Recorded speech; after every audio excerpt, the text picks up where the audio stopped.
Welcome to this week's video. What I'm going to do now is show you some of the bikes over the next few weeks that I've worked on to restore over the last, say, 15 years. I recently found 20,000 pictures that I had saved on an old computer, which showed a lot of the machines that I'd worked on over the last few years for myself to restore, as I do now. This is obviously before I was interested in YouTube and before I got into the habit of videoing a restoration. In those days, I used to buy a bike, take photographs of it when it arrived so that I could see the condition it was in when I bought it, and then I used to take particular photographs which showed certain aspects of the bike during strip down which I might find useful during the rebuild. There's nothing more annoying when you're rebuilding something than not knowing where that cable went, where that thing was plugged in. And so the pictures I used to take were mainly of the strip down. Unfortunately, because there was no need, I didn't necessarily take pictures of the bikes when they were finished. Sometimes I did, but not always. So some of the stuff you're going to see over the next few weeks will show bikes which are being stripped, but you won't see the finished result. I'll try and put up pictures which show you what the finished result actually looked like, but it won't necessarily be as in-depth as what it has been over the last couple of years. I'm going to start off with a Honda CD175 Sloper.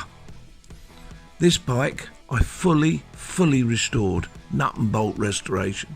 This was the CD175 Sloper, was one of Japan's earliest bikes into the UK, and for the year it was built, it was brilliant. It was very able.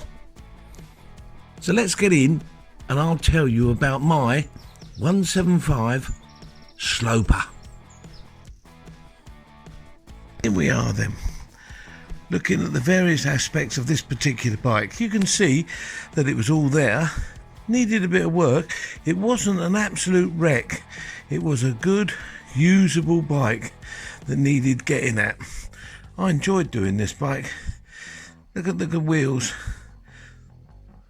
The tank panels were a bit rusty, but look, the framework ain't that bad. Here's the badges before and after. They look nice, don't they? I can't remember now whether I got them or whether I painted them. I can't remember now. Here's the rear mudguard in quite good condition, ready for being painted. The rear hubs ready to polish up quite easily. The aluminium on those hubs polishes up lovely. Even the frame, you can see it's dirty, but it ain't in bad nick. And once that was painted up, as you'll see later on, that looked the absolute nuts. It was beautiful. These are nice bikes to repair, nice bikes to work on because they're simple. Made 17,000 of these bikes, and with regards to the UK, there are now 18 left taxed on the road and 23 that are on sawn out of a total of 17,000. That's amazing, isn't it?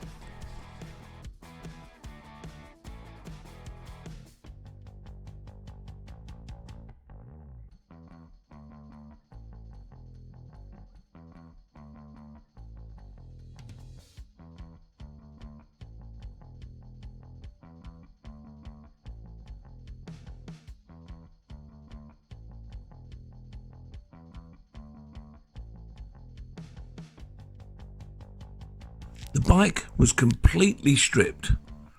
Even the engine was taken apart completely, and I had the engine cases vapor blasted. I had all of the chrome parts polished and re-chromed, and as you can see from some of the chrome parts, they more than needed it. The tank panels, the chrome tank panels, didn't look like they were going to come back. I didn't think, but when they come back from the chromers, they look fantastic. And if you see the pictures of the frame when it came back, it was fabulous. The paintwork was superb.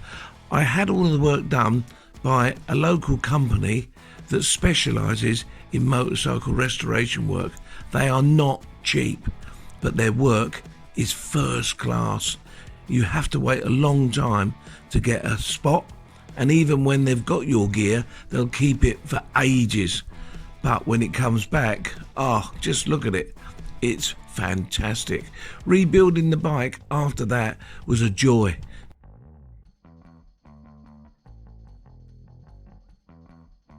I haven't got any pictures of the finished bike, but I found the bike looks exactly the same, and Larry Anderson very kindly allowed me to use the picture of his beautiful bike to show you what my bike did look like.